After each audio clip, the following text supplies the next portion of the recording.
Hello class 10th students. तो दोस्तों कैसे हैं आप लोग। दोस्तों फिर से मैं टॉप 50 क्वेश्चन लेकर आया हूं आप लोगों के लिए।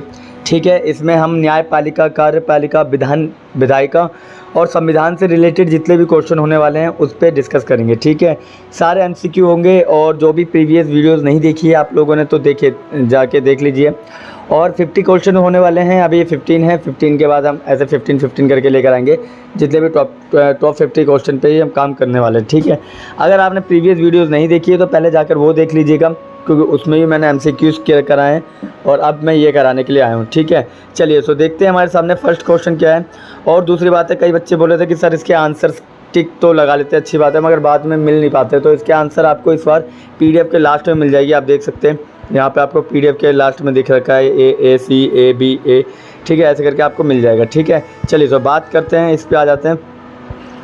ओके, तो फर्स्ट क्वेश्चन है हमारे सामने, भारत के सर्वोच्च न्यायालय के मुख्य न्यायाधीश की नियुक्ति कौन करता है। तो मैंने कहा था कि भारत का जो भी एक बड़ा पद होता है, चाहे मुख्य न्यायालय के न्यायाधीश की बात हो या फिर सर्वोच्च न्यायालय के न्यायाधीश की बात हो, तो किसी भी कंट्री के अंदर सबसे बड़ा पद जो होता है वो राष्ट्रपति होता है। मैंने आपको बताया। इसके अलावा मैंने कहा कि हमारे देश के अंदर किसी भी तरह का अगर नियुक्ति होती है, चाहे वो महान्यायवादी होता है, न्यायवादी होता है, गवर्नर होता है, ठीक है, IAS IPS, यहाँ तक कि बड़े बड़े ऑफिसर्स की भी जो बात कर रहा हूँ, उसकी जो नियुक्ति होती है वो सबकी नियुक्ति कौन करता है हमारे सामने, none other than is a राष्ट्रपति, प्रेसिडेंट। ठीक है, तो प्रेसिडेंट ही सर्वोच्च न्यायालय के मुख्य न्यायाधीश की नियुक्ति करता है। ठीक है, चलो तो सेकंड क्वेश्चन देखते हैं क्या है। और सेकंड क्वेश्चन है, उच्च न्यायालय के न्यायाधीशों की नियुक्ति कौन करता है। ठीक है, उच्च न्यायालय के न्यायाधीशों की बात कर रहा है, तो बताइए, आप मुझे बताइए कमेंट में क्या है इसका आंसर।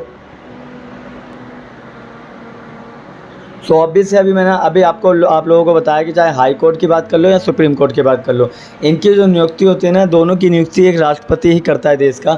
ठीक है, तो इसका आंसर है प्रेसिडेंट। क्या है इसका आंसर?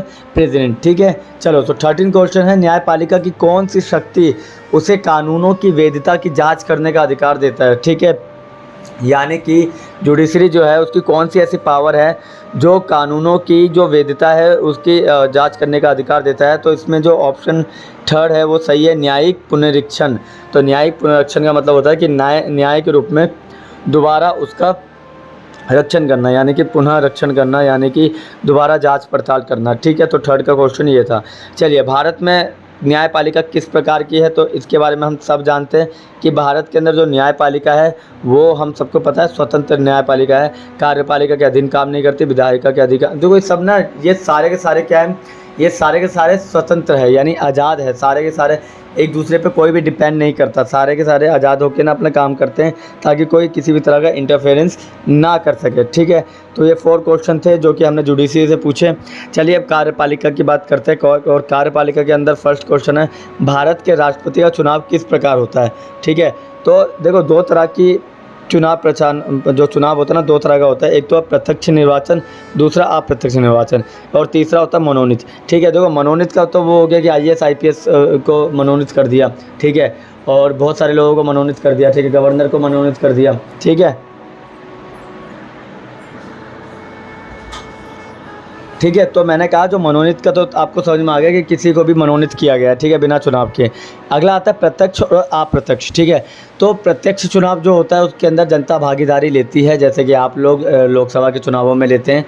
और उसके अलावा आप देखते हैं नरेंद्र मोदी है, चाहे अरविंद केजरीवाल है, ये आप लोगों के द्वारा या हम लोगों के द्वारा ही कहाँ सत्ता पर बैठ पाते हैं। ठीक है, मगर वहीं पर जब हम बात करते हैं आपके अप्रत्यक्ष चुनाव की, तो अप्रत्यक्ष चुनाव में हम लोग पार्टिसिपेट नहीं करते हैं। ठीक है, ठीक है, तो अप्रत्यक्ष चुनाव के अंदर हम देखते हैं कि हम लोग इसमें पार्टिसिपेट नहीं करते हैं। जैसे कि इसके अंदर बड़े बड़े विधान परिषद के बड़े बड़े नेता वगैरह जो होते हैं ना, वही क्या करते हैं, राष्ट्रपति का चुनाव करते हैं। तो ये एक अप्रत्यक्ष रूप से हम निर्वाचन में पढ़ते थे, क्योंकि जो हमारे द्वारा नेता चुना जाता है वो नेता राष्ट्रपति को चुनते हैं। ठीक है, तो भारत के राष्ट्रपति का जो चुनाव है वो अप्रत्यक्ष है। अगर प्रधानमंत्री की बात करेगा तो प्रत्यक्ष है। ठीक है, समझ में आ गया। चलो, तो 6 क्वेश्चन है, भारत के प्रधानमंत्री का पद किसके अधीन होता है। ठीक है, तो भारत के प्रधानमंत्री का जो पद है वो किसके अधीन होता है, बताइए। भारत के प्रधानमंत्री का पद किसके अधीन होता है। चलो, तो ये राष्ट्रपति के अध्यक्ष होता है, तो राष्ट्रपति के अधीन होता है। ठीक है, क्योंकि इनकी जो वो है ना, राष्ट्रपति ही इनको शपथ दिलाता है। ठीक है, राष्ट्रपति शपथ दिलाता है और लोकसभा अध्यक्ष उनसे सवाल कर सकता है, ठीक है, वो लोकसभा के अंदर जो होता है, और ऑलरेडी लोकसभा के अध्यक्ष ही होते हैं, ठीक है, तो लोकसभा मेंबर होते हैं, ठीक है। बाकी राज्यपाल की नियुक्ति राष्ट्रपति करता है, ठीक है। उपराष्ट्रपति जो होता है वो राष्ट्रपति के बाद काम करता है, ठीक है, तो इसका आंसर भी राष्ट्रपति है, ठीक। चलो, राज्य का मुख्य कार्यकारी अधिकारी कौन होता है? तो राज्य का कौन होता है बताइए? तो मुख्य कार्यकारी तो मुख्यमंत्री होता है, ठीक है। राज्यपाल जो होता है वो क्या होता है? वो राज्य का प्रमुख होता है, ठीक है। जैसे देश का प्रमुख जो होता है वो राष्ट्रपति होता है, मगर मुख्य कार्यकारी जो होता है वो प्रधानमंत्री होता है। वैसे ही राज्य का जो होता है राज्यपाल तो प्रमुख होता है, मगर कार्यकारी जो होता है वो मुख्यमंत्री होता है। क्लियर? तो 7वां क्वेश्चन आपका ये था। चलिए 8वां क्वेश्चन देखते हैं। भारत में संघीय कार्यपालिका का प्रमुख कौन होता है? देखो, संघीय कार्यपालिका मतलब होता है कि संघीय रूप से कौन हेड होता है, ठीक है, यानी कि सेंट्रल में कौन हेड होता है। तो याद रखना, सरकार का प्रमुख तो प्रधानमंत्री होता है, ठीक है, मगर संघीय कार्यपालिका का जो प्रमुख होता है वो राष्ट्रपति होता है। यानी कि वो राष्ट्रपति जो होता है वो कार्यपालिका यानी कि जितने भी लोग काम करते हैं सबका प्रमुख कौन होता है? हमारा राष्ट्रपति होता है, ठीक है। मगर जब मैं बोलूँ सरकार का प्रमुख कौन होता है तो आप बोलना प्रधानमंत्री होता है, ठीक है। समझ में आ गया? तो इसका आंसर क्या है? राष्ट्रपति। राष्ट्रपति कौन होता है? कार्यपालिका का प्रमुख होता है, ठीक है। अब अगला क्वेश्चन आता है विधायिका से। देखिए, विधायिका की जब मैं बात करता हूँ तो विधायिका से है, भारत में संघीय विधायिका के 2 सदन कौन कौन से हैं? तो हमें सबको पता है कि हमारे यहाँ upper house and lower house है, और दोनों का नाम भी हमको पता है कि लोकसभा और राज्यसभा कहते हैं, यानी कि लोअर हाउस को लोकसभा और अपर हाउस को राज्यसभा कहते हैं, ठीक है। अब लोकसभा का सदस्य बनने के लिए न्यूनतम आयु कितनी वर्ष होनी चाहिए? आप सभी लोगों को पता है कि इसका 25 वर्ष होना चाहिए। कितनी आयु होनी चाहिए? 25 वर्ष, ठीक है। 25 वर्ष की एज चाहिए लोकसभा का सदस्य बनने के लिए। क्लियर? समझ में आ गया? चलिए, सो 11th की बात करता हूँ। राज्यसभा के सदस्यों का कार्यकाल कितने वर्ष का होता है? तो 6 वर्ष का होता है ना? 6 वर्ष का होता है ना देखो 6 वर्ष का, ठीक है। समझ में आ गया? तो 11th का 6 वर्ष। चलिए, 12वां है विधानसभा का सदस्य बनने के लिए न्यूनतम आयु कितनी होनी चाहिए? तो इसके अंदर भी कितना है? ठीक है, तो विधानसभा का सदस्य बनने के लिए न्यूनतम आयु कितनी चाहिए? 21 वर्ष। कितनी चाहिए? 21 वर्ष, ठीक है। 21 वर्ष की आयु चाहिए अगर आपको किसी भी विधानसभा का सदस्य बनना है तो, ठीक है। इसके बाद हम देखते हैं कि संविधान से क्वेश्चन भी है हमारे पास, और संविधान से जब मैं क्वेश्चन की बात करता हूँ आप लोगों के, तो आपको पता होना चाहिए कि भारत के संविधान, सबसे पहला बहुत ईजी क्वेश्चन है कि भारत का संविधान कब लागू हुआ? तो हम सबको पता है 26 जनवरी 1950, ठीक है। समझ में आ गया? दूसरा, भारतीय संविधान के निर्माण में कितना समय लगा? तो हम सब जानते हैं 2 साल 11 महीने 18 दिन, यहाँ पे 2 साल है तो 2 साल, ठीक है। अगला है भारतीय संविधान में कितने भाग होते हैं? तो भारतीय संविधान में हम सबको पता है 22 भाग होते हैं, ठीक है। कितने होते हैं?